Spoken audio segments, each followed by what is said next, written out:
So, good afternoon, everyone. Assalamu alaikum. It gives me a great pleasure to co-moderate this third webinar on point-of-care ultrasound in acute care settings series. And we are very proud to have two eminent speakers for tonight, Dr. Michael Lanspa from United States and Dr. Majid Al-Warraqi from originally from Egypt, which Dr. Michael Lanspa loves. And he is working currently in UK. He told me, I love Egypt. And I am very honored to co-moderate with two friends of mine, Dr. Hisham Faisal from Saudi Arabia and Dr. Omar Jaradat from Turkey. Without any further delay, I would give the mic for Dr. Hisham Faisal to introduce the first speaker of tonight. And just before this, in a very quick manner, just to remind that we're starting now the first lecture, then it will be followed by the second lecture. And then I'm gonna give you key messages about the online fellowship program, which is planned to start on June 30. And then the discussion will be at the end of the webinar. So please put your questions in Q&A, and the two moderators will kindly represent the questions to either Michael Lanspa or Majid Al-Warraqi. Dr. Hisham Faisal, mic is yours. Thank you, Dr. Ashraf, for introduction. I can see you are almost 300 attendees right now. As we promised in this fellowship program, we are getting a world-reputed speaker. And it is my pleasure today to present Dr. Michael Lanspa. He's a professor at Intermountain Health and University of Utah, and he directs the Intermountain Critical Care Echocardiography Service, and also he does research in the field of critical care echocardiography. As you will see in our fellowship, we are using the POCUS acute care in assessment and in management. So let us listen to Dr. Michael Lanspa, how he uses POCUS in managing and assessment of hypoxic patients. Dr. Michael, go ahead, please. Thank you. Thank you so much, Dr. Faisal, and thank you, Dr. Altayar, for allowing me to participate in this excellent fellowship. I'm going to be talking about POCUS in hypoxic ICU patients. I have no financial conflicts of interest that are relevant to this talk. So let's start with a case. We have a 54-year-old male who has ARDS, acute respiratory distress syndrome. Okay? X-ray looks pretty concerning. This is now day 4 of intubation. He's been proned. He's received neuromuscular blockade. He's a little bit tachycardic, hypotensive. If we look here, the ventilator shows that we've got lower tidal volumes. We've got very high positive end expiratory pressure, very high plateau pressures. And we have an arterial blood gas that shows acidosis and poor gas exchange with very poor hypoxemia. So what do we do? So the question here is, how can we use point of care ultrasound and echo to guide ventilation? So the first thing here is that we want to try to diagnose what the causes of hypoxemia are. So even though in this case we think ARDS is the main problem, there can also be alternative causes. And so we can use POCUS to help evaluate hypoxemia. And remember, diagnosis drives treatment. If you know the diagnosis, treatment becomes very easy. Okay?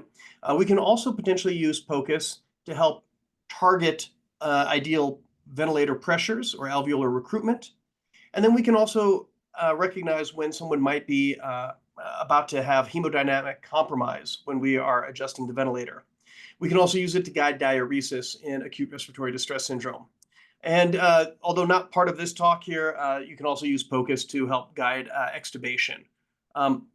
So I want to start by pointing out a fairly recent publication that was a meta-analysis and societal guidelines from the Society of Critical Care Medicine that looked at the role of POCUS for an adult critical care ultrasound for different critical care scenarios. And when looking at acute dyspnea and respiratory failure, a structured meta-analysis at least suggested that there was fairly decent evidence here to offer a conditional recommendation with low quality to use critical care ultrasound to guide diagnosis and guide management in people who are dyspneic or had respiratory failure. Now, the challenge with this is, what does that mean?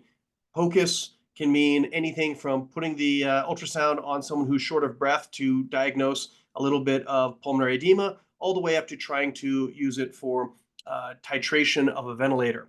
So it's not like there is one specific protocol, but overall, the body of evidence suggests that this is probably a net benefit for patients. So let's start with diagnosis. And I'm going to start with a very famous algorithm that was popularized by Daniel Lichtenstein. And this is called the Blue Protocol. And basically, this is a way of recognizing certain patterns in ultrasound to help try to achieve a diagnosis. And once we know diagnosis, for example, pneumothorax, treatment becomes very simple. Evacuate the pneumothorax, right? So we don't even have to go through all of this protocol to really recognize very simple patterns. And so one of these here would be to look for pneumothorax, where we look for the presence or absence of lung sliding. In this case, we have on the right side a cardiac probe, and on the left side we have a vascular probe, both looking at the pleura. You can see rib shadows right here, and you can see pleura in between. And in this case, we are looking to see if we see any pleural movement. And in this case, we don't see any pleural movement. We see an A line, which is a reverberation or reflection of the pleural interface, but we don't see any actual sliding of the pleura. And this can be consistent with pneumothorax. We can also see B lines as well. These are artifacts that occur with thickening of the interlobular septa, and these are strongly suggestive of pulmonary edema. Now, they may be cardiogenic or non-cardiogenic pulmonary edema, but either way, this is representative of extravascular lung water. And how this works is essentially the ultrasound goes down and bounces around in between this widened pleura that now has a bunch of fluid in it, and it creates an artifact where it thinks it's hitting 1 million little air fluid interfaces, thus causing the B line. This is also called a lung rocket or comet tail, but the preferred term right now is B line. And then we can also see consolidation here. As you can see on the left, we see a consolidated lung that looks almost like liver, but there's little air bronchograms in there. And then here we see another consolidated lung with pleural effusion surrounding it, diaphragm right here on the right. And the advantage of ultrasound is it can easily differentiate between effusion and consolidation, whereas on X-ray or CT scan, these can look very similar, right? So the reason I bring all these up, and these are very basic, I would imagine most people here have recognized this. And the reason I bring all this up here is to remind you that even though we think ARDS might be the problem, there are multiple alternative hypotheses that we need to test, including pulmonary embolism, consolidation, pneumothorax. And we want to think about alternative causes of hypoxemia. So we can think of consolidation as one of those causes. Pneumonia is a classic example, but atelectasis can also be present. We can see bronchial obstruction that can be present, and mainstem endotracheal tube intubation. All of these can cause consolidation. They can, in fact, in the mainstem endotracheal tube, we might also see lack of pleural sliding. But remember, just because someone has a known diagnosis does not mean that they could not have an extra diagnosis. Additionally, we also want to think about how we can cause shunt when we have these patients who are profoundly hypoxemic. And here we see someone who's got a bubble study, and we see this right atrium is just bulging out into the left, and bubbles are going in. We have excessive right to left shunt, which can cause hypoxemia. Okay, so all of these should be fairly familiar to anyone who's done even basic POCUS. This is not anything new, but what I'm hoping to elaborate on is perhaps a more interesting cutting-edge application here, which would be using lung ultrasound to guide ventilator settings. Now, traditionally, how we assessed lung recruitment was using this lung hysteresis curve or a pressure volume curve on a ventilator.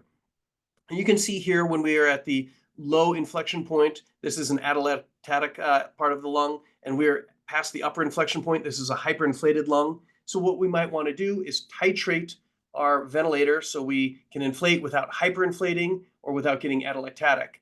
And we might see the ability to differentiate between someone who has low compliance and high compliance. Now, this used to be very common in the early ages of critical care. Once the ARMA trial came out and people started doing 6 cc's or 6 cubic centimeters, 6 milliliters per kilogram of tidal volume, I think a lot of people tended to underutilize this, although this is now coming back into favor with analysis looking at driving pressures. But what we end up looking at is either this pressure volume curve or CT scan, and CT scan is not really feasible in a critically ill patient, right? You have one, the challenges of transporting the patient. Two, you can't do it that frequently because you're exposing this person to radiation.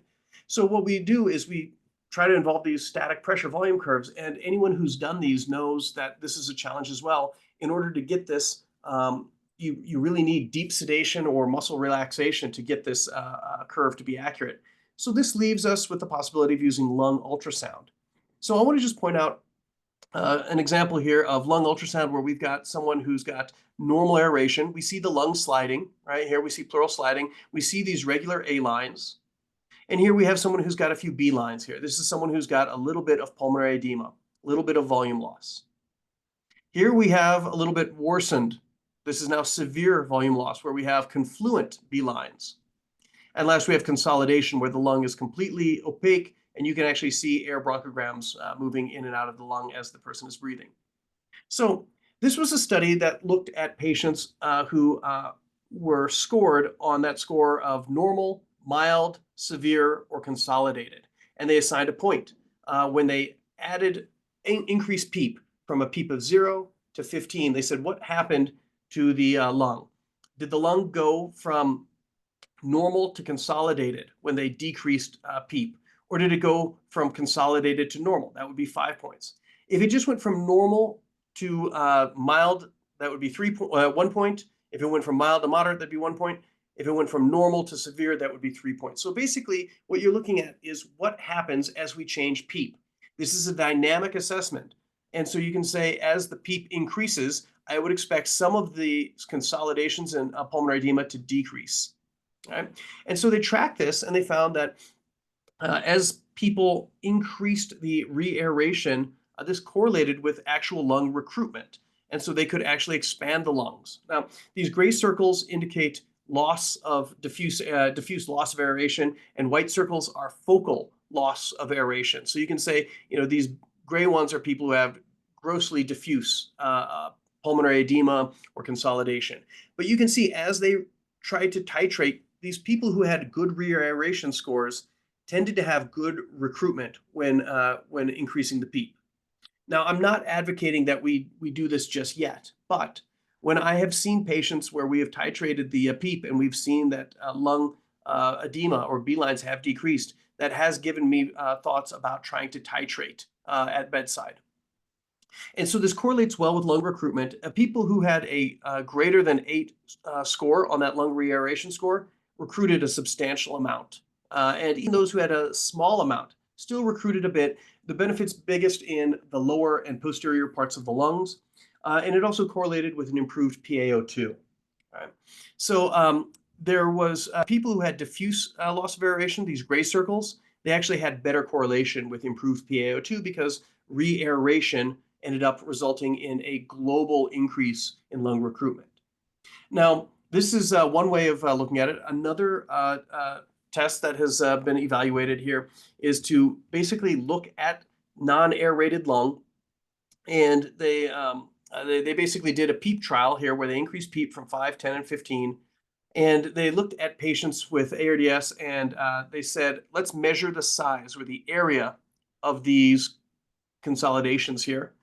And we can see, in this case, we see as the PEEP increases, this consolidated area decreases. And we can actually measure what happens here as the area decreases with PEEP. This also correlates with an increase in PaO2. There was significant correlation with re-aeration of lung and PaO2. Last would be a study that looked at microconsolidations in the subpleural area, 17 patients. And these were patients who had ARDS, and they slowly increased PEEP until that microconsolidation disappeared. We see here this lucent area, echolucent area, and it gets smaller and smaller until it finally disappears. And they basically did a PEEP titration. Now, people who had homogeneous consolidation, it was less recruitable, but you could still visualize that improvement here. In the last here, I want to just show a anecdote done by Rob Arntfeld to just give you an idea of what can be done. I'm not advocating that anyone do this, but this is a patient who had severe ARDS, PF ratio of 78, and they were thinking about doing VV ECMO. They ended up doing an extremely, in my opinion, dangerous recruitment maneuver where they did 60 centimeters of water for 60 seconds. And you can see this lung goes from completely consolidated and right here to, as they start increasing the PEEP, to an inflated but edematous lung. So you see it goes from consolidation to B lines right here. And then the PF ratio increased from 70 to 270. This avoided ECMO. All right. Now, I'm not advocating everyone do this, but this is something here that shows that ultrasound can be a useful and informative tool in this case. Next, we also want to think about what can happen as we administer these extra recruitment pressures, right? So one is we got to recognize that as patients have severe pressure in the right side of the chest, I'm sorry, the right side of the heart, the heart can't tolerate those excess pressures from high afterload. About 1/3 of our patients with ARDS have some form of cor pulmonale, and those patients end up having higher mortality. Patients who have lower tidal volumes or lung protective ventilation had less severe cor pulmonale. And in fact, we can see that these change acutely. That patient who has an increase in PEEP will have an increase in the RV pressure. So whenever you're assessing the right side of the heart, you want to be mindful of preload and afterload as they will affect this. To give you an idea here, here's a patient who has severe cor pulmonale, where we can see this RV is large. And I wanted to give you an idea of another patient here where we basically did an increase of PEEP when it went from 0 to 14. And you can see from a vena cava that is collapsing to a vena cava that is full, and a right ventricle that looks functional to a right ventricle that is dilated. All right. Now, I've talked a lot about recruitment, but I want to be very clear here that recruitment is not currently recommended. And this is based off the ART trial, which showed a recruitment protocol ended up having higher mortality than those that did not get recruitment. So in general, routine recruitment with high recruitment pressures and high PEEP is not necessarily recommended. Have I ever recruited the lung? Yes, of course. But this is not something that should be done in all patients. And the reason for that is the increased risk of hemodynamic compromise. My belief is that we can appropriately recognize hemodynamic compromise. And if I saw a patient like this, I would be more reluctant to do recruitment maneuver. When we did the ROSE trial, and Utah was originally a low PEEP institution, we had to go to high PEEP. We did ultrasound to help assess how safely we could ramp up the PEEP. And so that's something that I do in practice, although there is not good data to say that there's a recommendation to do one or the other. Okay. So our patient, going back to that, still hypoxic, still hypotensive. We have B lines everywhere. We found some subpleural consolidations, but it was not homogeneous with consolidation. So we do an echo. And what do we see here? We see a big blown RV that's not contracting very well. These two are with echo contrast or echo enhancing agents, but we can see it's not very contracting. So what else can we do? Well, let's think about whether or not we can appropriately wean from this. Now, there's a couple of things that we can do, one of which is diaphragmatic ultrasound. In the interest of time, that's a whole nother talk. I'm not going to go into that, but I can just talk about from the hypoxemic standpoint. If we look at E to E prime, which is a measure of diastolic assessment, it's a measure of LV filling pressure. It can predict whether or not someone is going to fail weaning because of hypoxemia. And what this is the E to E prime is essentially a surrogate for your filling pressure. The higher your E to E prime, the more likely you are to have a high filling pressure. It's such that in patients with ARDS who otherwise looked appropriate for weaning and liberating off the ventilator, if they had a high E to E prime, they were more likely to fail due to hypoxemia. This was a study of about 50 patients, and about 28 failed weaning and required reintubation, and they had high E to E primes.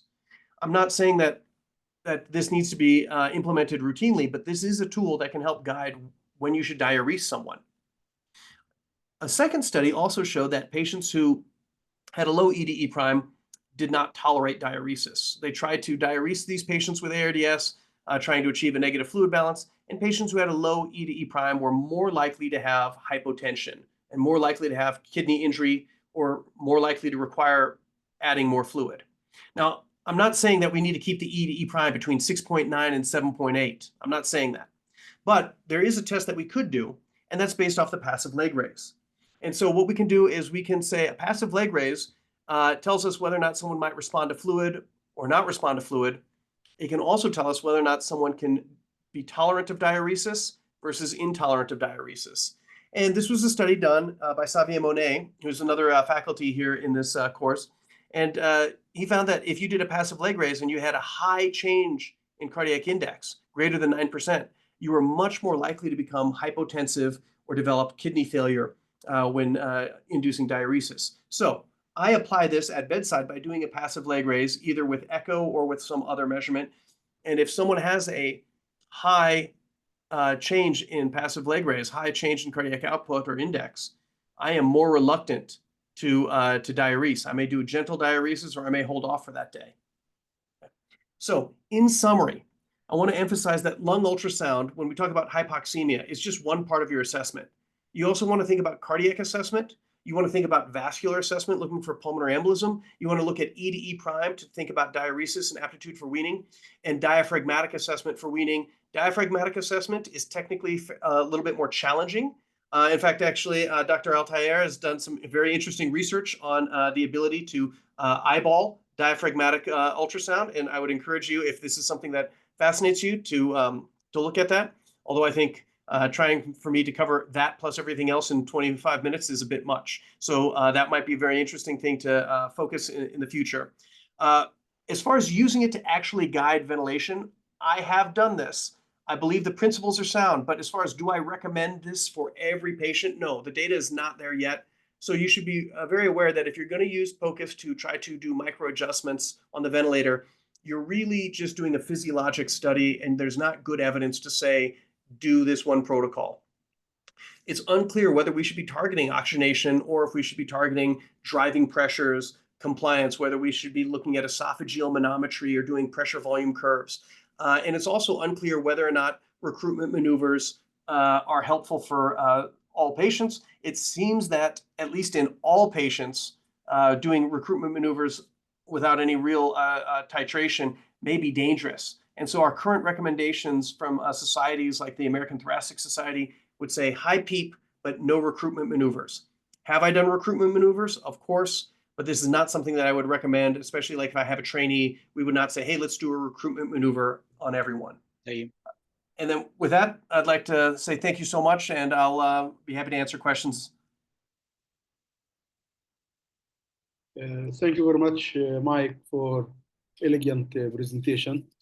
I think Dr. Ashraf will go for the next presentation directly. Dr. Omar Jaradat will present Majid Al-Warraqi. Hello, I would like to extend my greetings to all the participants of this webinar. The second presentation today will be presented by Dr. Majid Al-Warraqi. He's an ED consultant at the University Hospitals of Northamptonshire, NHS Group, UK. And he will discuss an important but challenging topic. The title of his presentation is "This is how I decide for fluid management in the ED, the role of POCUS." Dr. Majid, the mic is yours. You can proceed. Thank you, Dr. Omar, for introduction. Dr. Amr and Dr. Ashraf, thank you for invitation. Welcome, everybody. So again, to give or not to give, the ED fluid dilemma, one of the most challenging condition we are facing in ED, okay? Especially you are working in a very busy environment, and also regarding the equipment you have. We don't have this fancy and invasive monitoring, and we are not well equipped like the ITU. So again, we need to optimize our assessment and try to get the clinical answer well. First of all, I have nothing to disclose. And one of the most medication which is being prescribed in the emergency department is the fluids. And we have a different indication to start to do this. But when we have a clinical consideration or any concern, let's put this in a clinical context. We have a 65 years old male who presented with fever and shortness of breath via ambulance. And his initial observation, respiratory rate of 25, heart rate 115, blood pressure 90/60, GCS 15 out of 15, and already the ambulance started 1 liter of normal saline for this patient. When you get more information regarding this patient, so the patient will have a congestive heart failure, okay, and when you start to do your bedside investigation, the lactate came of 2.7. The question right now, are you going to give more fluid for this patient, or are you going to start the vasopressors, okay, putting in your mind at the moment, okay, the patient, okay, showing perfusion imbalance at the moment, and also lactate is 2.7, patient with background of congestive heart failure. So many questions came in your mind. I'm going to give this or not. If I start to give them fluids, okay, this may be on the expenses of this patient to develop pulmonary edema or fluid overload. If you haven't give this fluids, there is a risk of hypoperfusion and organ failure. And again, you need to start to judge not to do any delayed or worsening resuscitation for your patient. How we can decide for this? Definitely, if you have a hypotensive patient, shock patient with a clinical signs of hypoperfusion, please start, and you can start to give a fluid bolus. And meanwhile, you are administrating the fluid bolus, you can start to check, okay? And another condition, if you have a high risk patient for overload, ultrasound will be your hand at the moment and will be giving you a good tool to start to evaluate. The 4 application or 5 application we are going to speak about today is the assessment of the IVC, the lung ultrasound, and echo application to assess for fluid responsiveness. And finally, the passive leg raise test with VTI of left ventricular outtrack flow, and also assessing the carotid flow. But again, one test is not enough. You need to put all in context and combine this with your clinical assessment for your patient. First of all, regarding the IVC, okay, we all know that regarding the IVC itself, it's an average of 2 centimeters plus or minus 0.5 centimeter, okay, in diameter, and we got respiratory variation. The main thing regarding a spontaneously ventilating patient, the IVC usually collapse during the respiratory cycle. And the opposite happen if you already have a patient on positive pressure ventilation. So if the patient is normal or hypervolemic, there is no change will happen to the IVC. But if the patient is hypovolemic, a distension for the IVC will happen during inspiration. And technique-wise, okay, you are just applying the probe of the ultrasound at the level of the xiphisternum in a longitudinal position, and start to get the diameter of the IVC and the longitudinal section, and measuring the IVC diameter 3 centimeters away from the right atrium, or if you have the hepatic vein, so you can just measure 2 centimeters and start to do the assessment of the IVC diameter. If you are going to do this calculation, okay, even the machine is well equipped and already have the profile to do the measurement for you. You just need to do the measurement, and it will go inside the software of the machine and start to calculate. In a spontaneously breathing patient, we have collapsibility index, which is being calculated by the maximum diameter, the minimum diameter is subtracted from the maximum diameter and divided over the maximum, and all multiplied of 100. And this is a clinical correlation regarding the finding you are going to get. The caveat from this schedule, if you have less than 1.5 centimeters, this patient is totally collapsed and he's underfilled, you need to give fluid. If it's more than 2.5, there is no collapse will happen, okay? But again, regarding the research which is being done over this patient who's already having no changes happening, it's still not pretty sure that this patient will be benefiting of fluid or not. Okay, but definitely if you already got a collapsed IVC, you can start to give the bolus for your patient. If the patient is mechanically ventilated and positive pressure ventilation is already done, so we are calculating distensibility index. And the only difference here, we are going to divide on the minimum diameter. And again, the cutoff point, if you got distensibility index more than 18%, so this is low central venous pressure and volume responsiveness. The other method, especially if you are doing a lot of assessment regarding your patient, is the eyeballing. In the left side picture, or the clip over the left side, you can see the IVC at this level, and you can see we usually try to call signs over there. So we have a kissing IVC or kissing wall of the IVC. So this is totally collapsed IVC. This patient definitely will need an IV fluid to be presented over there. On the right hand side, if you start to see, this is the right atrium, and we have the hepatic vein and the IVC over there. And if you focus on the IVC, there is no changes happening at this situation. Again, this is challenging because if you, at this point, if the IVC is distended, the patient may still needs IV fluids according to the studies being built on this. But if it's underfilled, you can start to give IV fluid for your patient. Lung ultrasound. Okay, Dr. Michael already spoke about the lung ultrasound. So if you already have the pleura, you have this A lines and there is no P lines going over there, we have a dry lung. Okay, if you start to see this white shadow coming from the pleura of the patient and it's extending till the end of the screen, so we have a P lines over there, which mean that we have a wet lung at this point. If I got wet lung bilaterally, especially on the basal area, so most commonly we are going on a pulmonary edema or a congested patient, so I will be a little bit reluctant going with a fluid in this situation. This is again a clip showing the P lines, okay, using the phased array probe. Going for echo assessment, so parasternal long axis view. On parasternal long axis view, if we carry on this motion and you start to see, so here this is the left ventricular space and this is the right ventricle, root of the aorta and left atrium.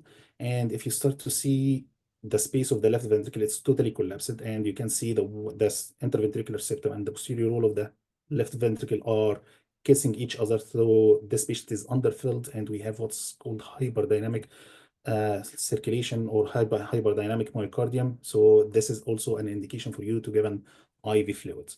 But again, this will be challenging if the patient is already have a congestive heart failure. So the contractility will not be that good, and we may also fail if you are going to give fluid for this patient. So at this point, trying to update the idea. So going back to Starling law regarding giving the fluid or increasing the preload of the patient. Okay, here, if we already give a volume challenge or a fluid challenge for a patient, okay, and this patient already we have an increase on stroke volume. So this means that this patient will be benefiting of fluids if you are going to give him a preload. But if the patient is poor systolic function or the patient is already overloaded, if you manage to give this volume of fluid and the response will not be that good regarding the stroke volume or the change in the stroke volume, so this means that this patient will not be benefiting of any extra fluid to be taken. And from this idea, if we are able to measure the amount of fluid coming from the heart, okay, at the time of systole, so this will be benefiting us to check the change of this volume of blood coming out of the blood. And if this challenge, if I give a fluid to the patient and I see a marked change happening, so this means that the patient is still fluid responsive and I can administrate fluid. So the idea came from here. If I already checked, this is the parasternal long axis view, this is the left ventricle, and I have the left ventricular outflow tract over here. And if I start to measure the volume of blood coming, okay, at the aortic valve, okay, with each beat, so this is the stroke volume, and applying this to the physics. So if I have a cylinder and I need to measure the volume of this cylinder, I need to just know the diameter and the height. And trying to apply this on ultrasound, if I get the left ventricular outflow tract diameter and start to check the velocity time integral, we are going to speak about this shortly. This will be representing the height of this column of blood, which is coming with the systole of this patient. So I will be able to measure the stroke volume of this patient. And to apply this and try to get this, so when the patient, we have a parasternal long axis view, and while the patient in systole and aortic valve is opened at the moment, so you can zoom over your machine and start to get at the aortic annulus. Okay, so from the root of the aortic valves over there, and you can measure the distance here. If your machine is smart and already equipped with a pre-equipped profile, okay, so you can just do the measurement and it will feed the device with the volume and he will start to do the calculation automatically. After getting the left ventricular outflow tract diameter, we are going to the apical 5-chamber view. This is not a standard view regarding the basic POCUS, okay, but it's similar to the apical 4-chamber view. You just need to tail the probe down, so the probe will be aiming toward the patient. So just while you are in the same position, okay, and just changing the angle, so tilting the probe, okay, and making the tail down, you will start to open the 5th chamber, which will be the aortic valve and the first part of the ascending aorta. If you start to see here, so this is the aortic valve, this is the left ventricular outflow tract, okay, this is the left ventricle, and this is the first part of the ascending aorta, left atrium, right atrium, and right ventricle and interventricular septum. Once you start to obtain this apical 5-chamber view, you are going to use the power wave Doppler, okay, and start to putting the gate just below the aortic valve and start to do activating the power wave Doppler. Once you start to update the power wave Doppler and start measuring, you will start to get the trace over there. And because of the blood is going away, so the trace is coming in the negative direction. One of the function here regarding the measurements you are going to apply is using the trace function and just go above the curve and measuring the curve from the baseline, okay, at the top and going down. Some of the smart machines at the moment start to do this assessment. Once you start to have the curve, it starts to do the assessment for you and getting the value of VTI, and usually it's between 18 up to 22 centimeter. Again, regarding this is a static measurement. We already done it. Okay, so once I done this measurement, the most important for me to get the VTI for this patient. Once I got the VTI, I'm going to apply the passive leg rest test for this patient. So initially starting while the patient in semi-recumbent position and 45-degree. And once I finish my measurement, I put the patient head down and legs up and keep him in this position for 1 to 2 minutes. Once I already passed 2 minutes, I will repeat again the measurement for this patient. And if I start to notice a change, okay, some of our resources mentioning 10%, some of resources mention 12%. If you got a change in between the VTI before and after the passive leg rest test, more than 10 to 20 to 12%, okay, so this patient will be a fluid responsive. You can start to give the fluid for this patient. Again, one of the other techniques which is similar to the VTI of the left ventricular out tract, okay, which is assessing the Doppler in carotid, okay, and this can be replacing the VTI of left ventricular outflow tract in case you have a difficult echo views or the patient already have atrial fibrillation. So we have different stroke volume coming for this patient, which will be less regarding the beat-to-beat variability if you are assessing over the carotid pulsation of the patient and carotid Doppler of this patient. There is different method to do the assessment of the Doppler regarding the carotid. We are just going to speak about assessment of the carotid blood flow. And here it's again the same equation regarding the VTI and getting the diameter multiplied by the heart rate of the patient. To be able to do the measurement over there, we just get the carotid artery in the transverse position. And once you get the carotid artery in the transverse position, you are rotating the probe 90-degree and start to open the carotid artery in longitudinal section.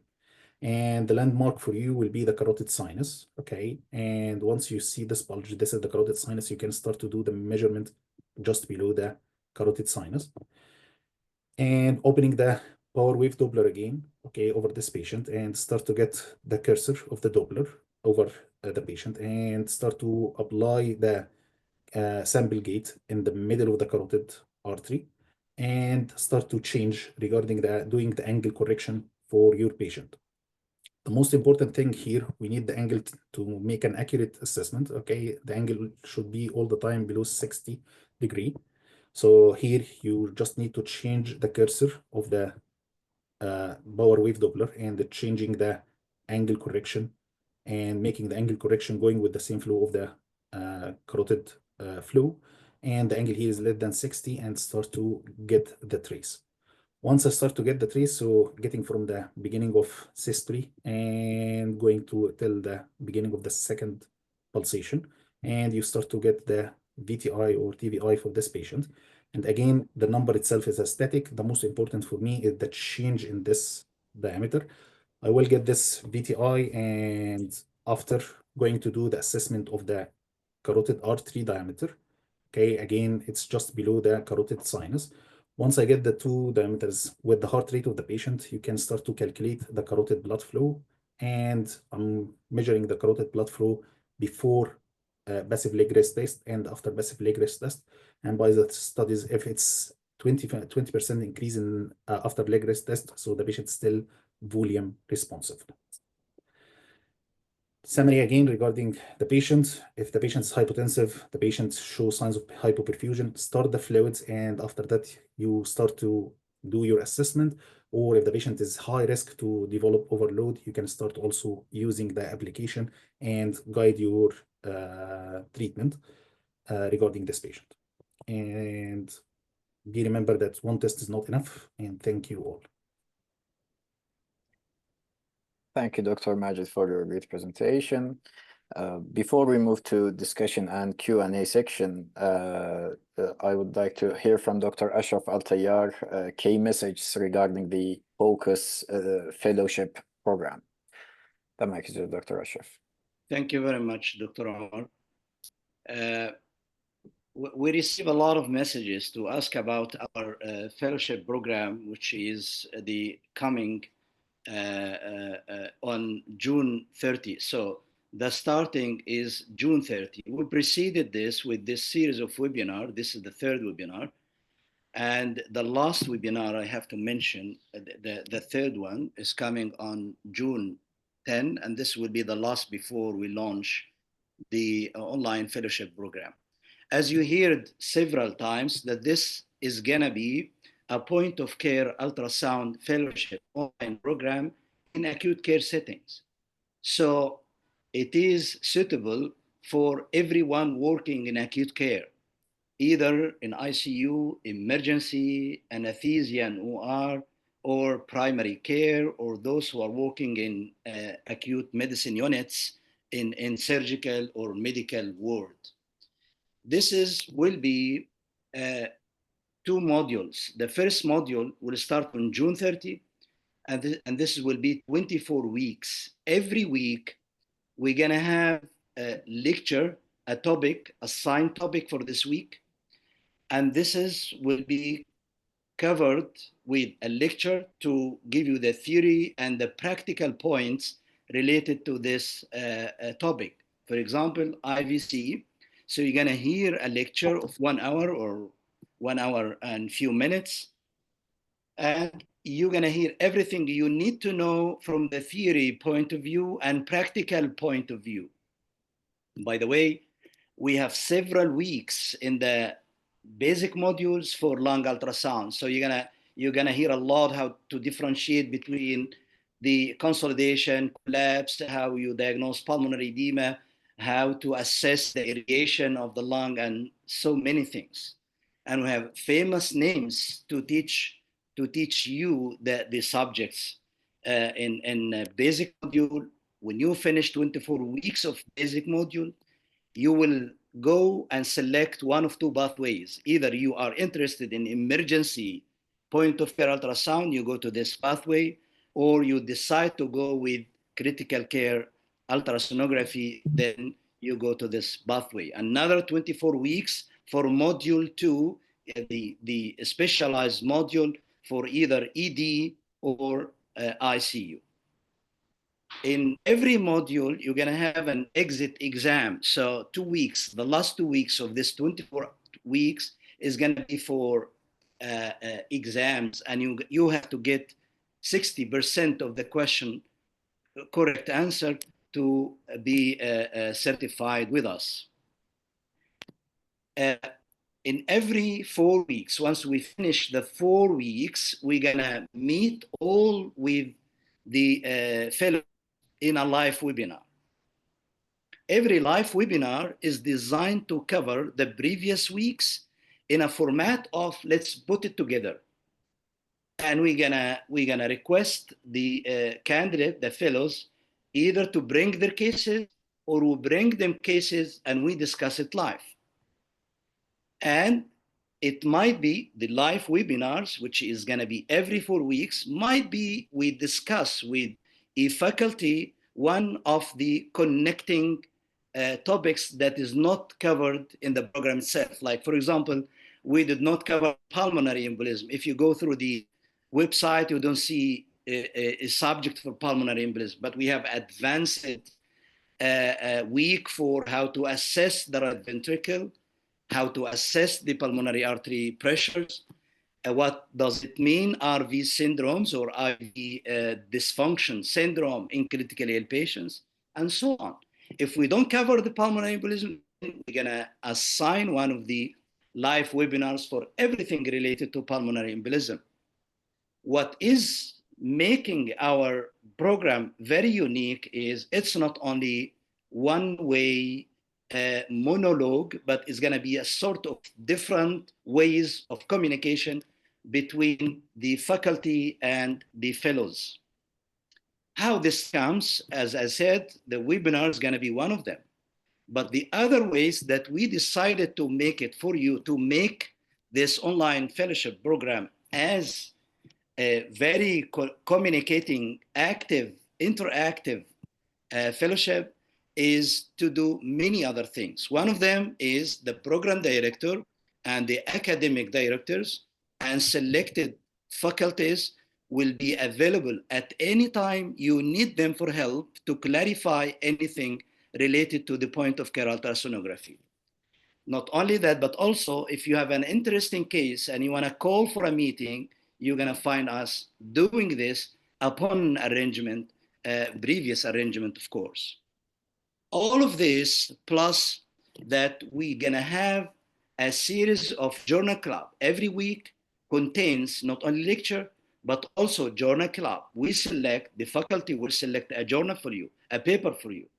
And then you read it very well, and we be sure that you understand the messages from this journal club. You're going to be asked several questions about this journal.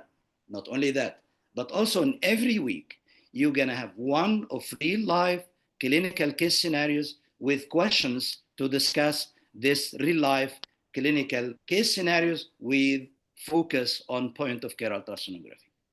What I wanted to say is we want to make the point of care ultrasonography fellowship in acute care settings very unique, very in its kind in the world, maybe interactive scientific materials plus real life cases and discussions.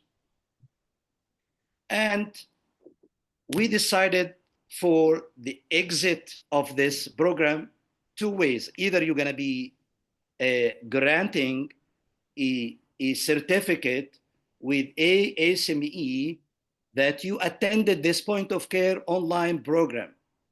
If you add to a theory testimonial, or if you add to this program on this platform, this online program, to add to this one course of recognized courses, like the courses done by Saving Lives Academy, by Sono School, by SCCM, by ESICM, one of the recognized known courses, only one course, and you upload at least 50 cases on a platform, and a mentor or supervisor you select or will select for you will see this 50 cases with you and approve them, accept them, or communicate with you to make your image acquisition and interpretation better. If you fulfill these 3 criteria of attending online, attending one of the in-person courses, and then you upload 50 cases of real life in your practice to a platform and a mentor see them, if you fulfill this criteria, you're going to be awarded a diploma of point-of-care ultrasonography fellowship. What makes us very strong is that we have a very committed group of faculties from all over the world. And we're going to guarantee that what you're going to hear in the lectures and what you're going to see in the journal club or clinical case scenario is up to the level you're expecting. We have created a landing page. You can visit it through the wiccem.org, and you select the POCUS fellowship in acute care setting, and you're going to see the details of the program, details of the faculties, and everything you wish. You can register your interest. You can start to pay. We have a discount code started from the beginning when we started April maybe 6 or 8, and it will end after 2 days. It will end this discount. We call it early 15 discount for 15%. This will end on 15th of May. After this, the discount will reduce, of course, and maybe we don't have any other discounts. This will be decided by the organizing company. We have group of 10. If you are 10 person willing to register and to pay, you're going to be given 25%. We are not only for making monies. Money is to cover the expenses, and expenses are a lot. I'm sorry to say that. But we opened another thing, which is grant for scholarship for those who are coming from low-income countries, provided they provide us with evidence that they are working and living in low-income countries. They're going to be granted a scholarship with discounts that may vary from 25, 50%, 70%, or even totally free scholarship. So please visit the landing page and see what is required from you if you seek this grant.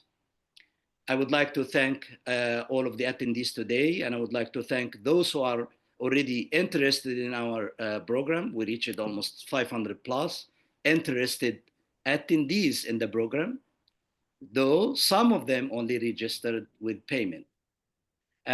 Just deliver a message for me either through the email, which is available in the landing page, or give me WhatsApp message, then I can answer your question at any given time. Thank you very much. And the mic is yours again, Omar and Hisham, to moderate the question either to Michael Lanispa or Majid Al-Waraqi or anything related to program for me. Thank you.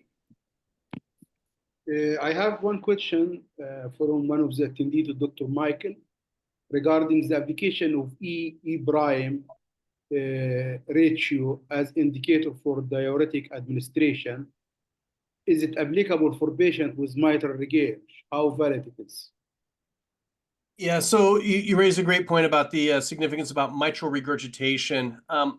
Basically, the idea here is trying to recognize when we have pulmonary edema from cardiogenic causes, right? And E prime is a good surrogate for increased filling pressures in a lot of situations, but severe mitral regurg is not a useful test. And the reason for that is because you may still have significant left atrial pressures, even though the E prime may be actually rather low. So in that case, you raise a very good point about the limitations of E prime. Similarly, E prime in mitral stenosis may not necessarily reflect what's going on in the ventricle, but if you have a high E prime due to mitral stenosis, presumably mitral stenosis would still mean that you have a high left atrial pressure. The danger on that would be if you say, I have a high E prime, oh, it's safe to diurese. And the reason for that is that may not be correct, because you might have low filling pressures in the ventricle, even though the left atrial pressure is high. So you always want to be careful. There's other things too, where you could say severe mitral annular calcification might make the E to E prime invalid, or artificial valve replacement that might also make the E to E prime invalid, as well as if you end up having problems with segmental wall motion abnormality, the E prime may not necessarily reflect the overall filling of the ventricle. But yeah, excellent point. Thank you. Also, One question to Dr. Ashraf maybe regarding, is it the program applicable to pediatric intensivists? This is the question which I'm not very certain about it. It's mainly designed for adult, those working in adult environment. But as far as I know, which is not totally accurate, that many things that applies to adult may apply to pediatric. But to be very honest and clear, I cannot recommend it for pediatric, though you're not gonna miss a lot if you join us. If you join us, the principle might be the same, but we don't have program for pediatric point of care ultrasonography, and I'm not very clear if it makes a huge difference. If Michael or Majid or any of the faculty here can comment on this. Thank you. Also, we have a question for Dr. Majid from Dr. Nuha Khalil. She asks, does IVC assessment with the given values is applicable to pediatric patients? Okay, so regarding the pediatric assessment and also answering the Dr. Ashraf, so I think regarding the POCUS question we are asking while doing the assessment for the patient, if the question with yes or no, so most of the application will be applied on the pediatric, for example, FAST scan, okay, and also regarding the lung ultrasound. But again, regarding the things which will need measurement, and there is numbers over there, so the numbers will be completely different because you have an age-related changes will be over there.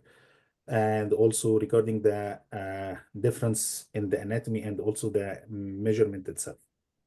Again, regarding the POCUS in pediatric, it's one of the area for research, but not a lot of publication over there as far as I know.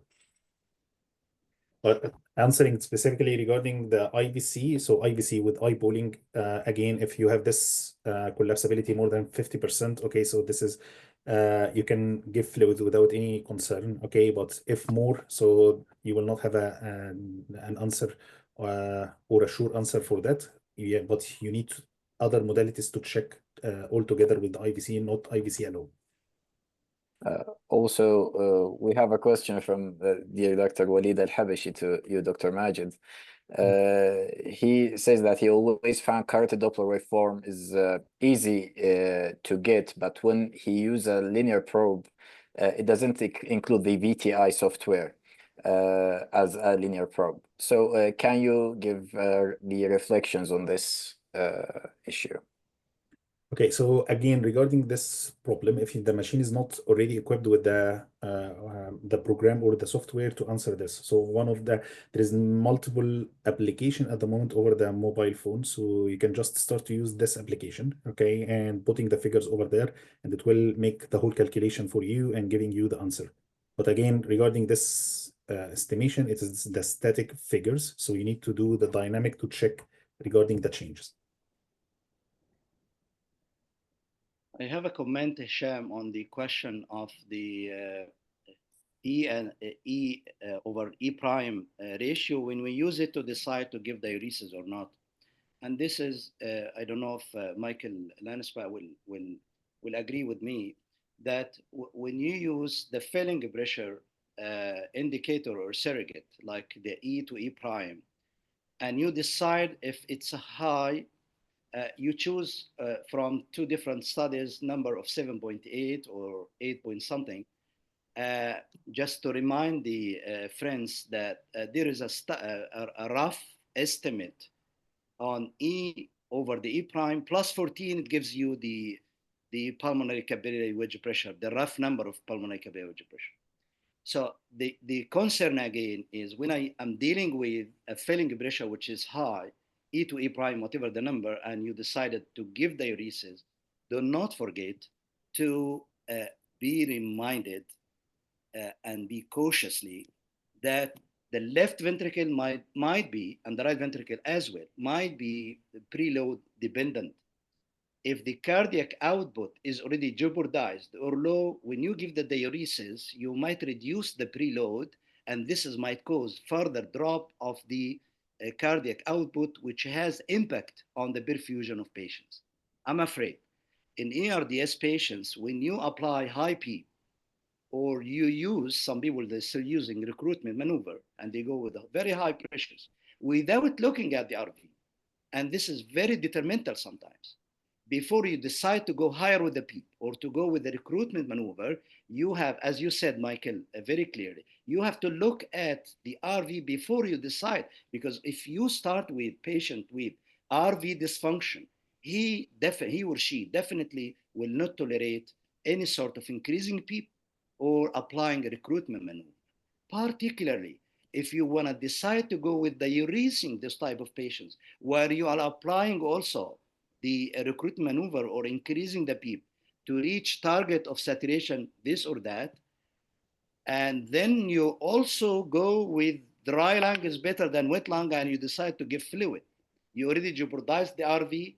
When you jeopardize the RV, you jeopardize the cardiac output. You impair the filling of the right ventricle. You impair the cardiac output of the RV, and this will definitely cause hypoperfusion. And at the end of the day, the hypoxia will not improve. Our tissue perfusion will not improve. This is only a concern that I wanted to share with you.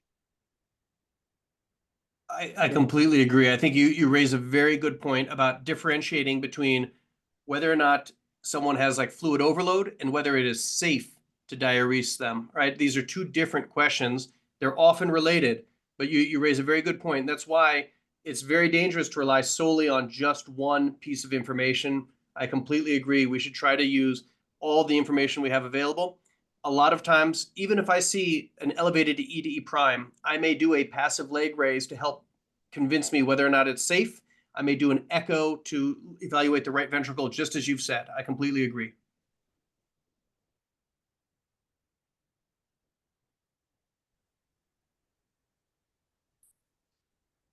Thank you. Do you have any other questions to the speakers, Dr. Hisham or Dr. Omar? I just would like to respond to question of Walid. In our machine GE, when we choose physio, it gives us the calculation. He's asking about the VTI when you use the linear probe, because it does not show, it seems, in his machine. In our machine, when we choose physio, it gives you the calculations. Okay. I saw many questions in the Q&A asking if this webinar is recorded. Yeah, as the other webinars, it's recorded and gonna be ready for watching maybe tonight or maximum by tomorrow. It will be distributed to your email, and we put it in the WhatsApp group.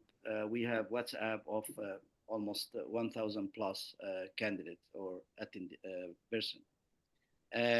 Do we have certificate of this webinars? Yes, we have certificates, and will be distributed to your email maybe a day or two after the webinar. If you don't have received it, just drop a message in the WhatsApp group and we will reach you.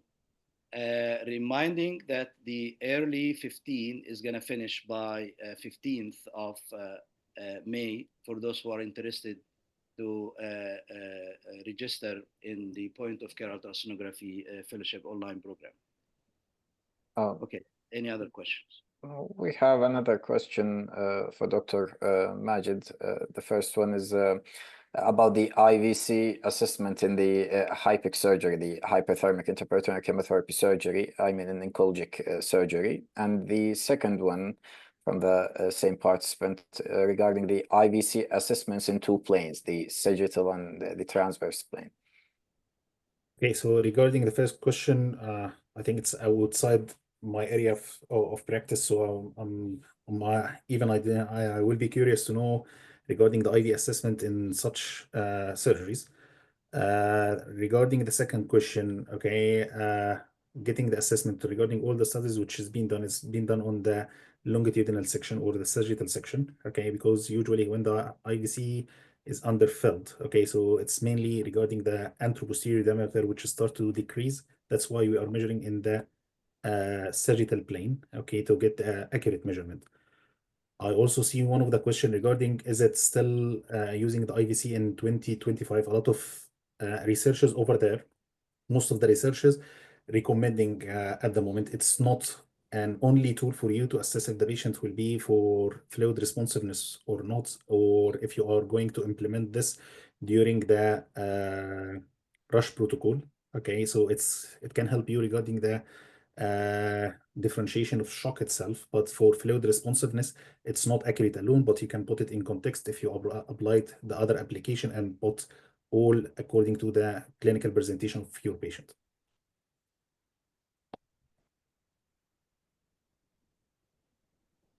Right. I see Thank you, another Majid. question. Go ahead. There's, Go ahead, Omar. Any other questions? there's just a question. I think it's in the scope of. There was a question till you find the questions for Majid or for Michael. There is a repeated question here, and I tried to explain it. Maybe I took a long time to explain, though a lot of words makes it confused.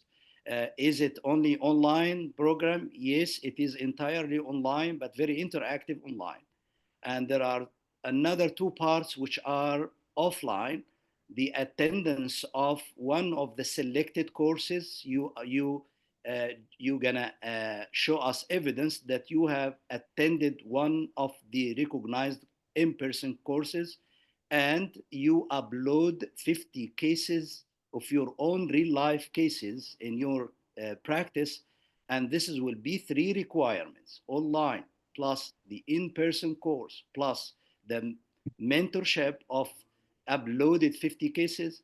Then you're gonna be fulfilled the criteria for a full fellowship or diploma. If you attend only online, then it's gonna be a testimonial for a point of care online fellowship program. The weeks of the program are 24 in each module, and every week you're gonna have a presentation, PowerPoint presentation recorded, journal club uploaded for you with questions, and clinical case scenarios with questions. Every week you have to finish all this assignment in every week in your ease, in your according to the ease of your time. It takes you a week to finish the materials uploaded in the platform. Thank you. I think. Please proceed, Dr. Hisham. From Mohammed Zahrani, how far is lung ultrasound accurate for assessment in the setting of diffuse lung infiltrates like in ARDS?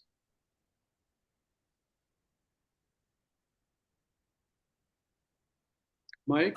Yeah, so it's useful in the sense that, I mean, you can diagnose that there is pulmonary edema. There are scoring systems to try to gauge this.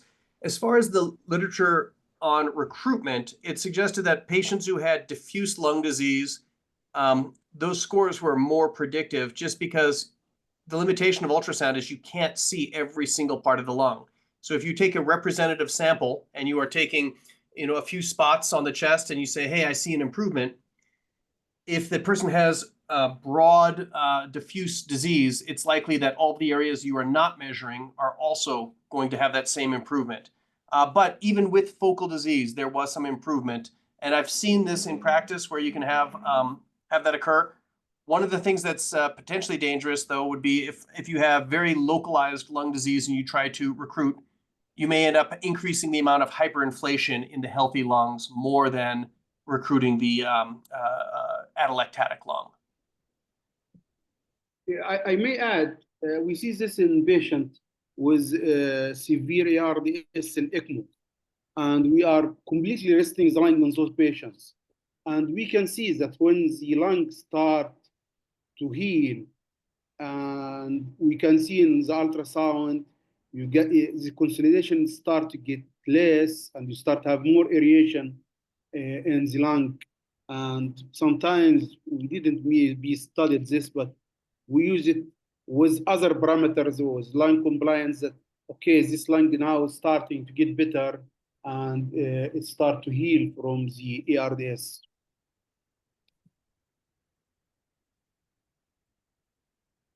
The most beautiful thing on the bedside lung ultrasonography, when it's compared to the gold standard, which is the CT, is the availability of the machine bedside 24/7. And Yeah. you can do the test now, you change the setting, and you see the effect immediately. And what makes the lung ultrasonography very unique in management, in diagnosing different things in critically ill patients, is that the lung ultrasound with the loops that gives you, because the lung the lung ultrasound or the ultrasound in general captures several images at a second, maybe thousands of images, and then it shows up again this repeated images one after the other. Then you see it as if it's a movie, but it's a pictures stored in the machine one after the other. And the more accurate, the more better is the machine, the more ability to take pictures. So it gives you a image that never be seen by even the CT. And do not forget that the CT, which is the gold standard, with all respect to CT, you have to move your patients to the CT department, and this might be not visible at all in most of the critically ill patients. While you can get the sensitivity in most of the lung diseases related to the critically ill patients, which we are interested in, effusion, consolidation, pulmonary edema, looking of the pleural line, all of these are the interest of the bedside clinician in acute care setting. All can be answered clearly in a sensitivity and a specificity that reach to the or equal to the CT.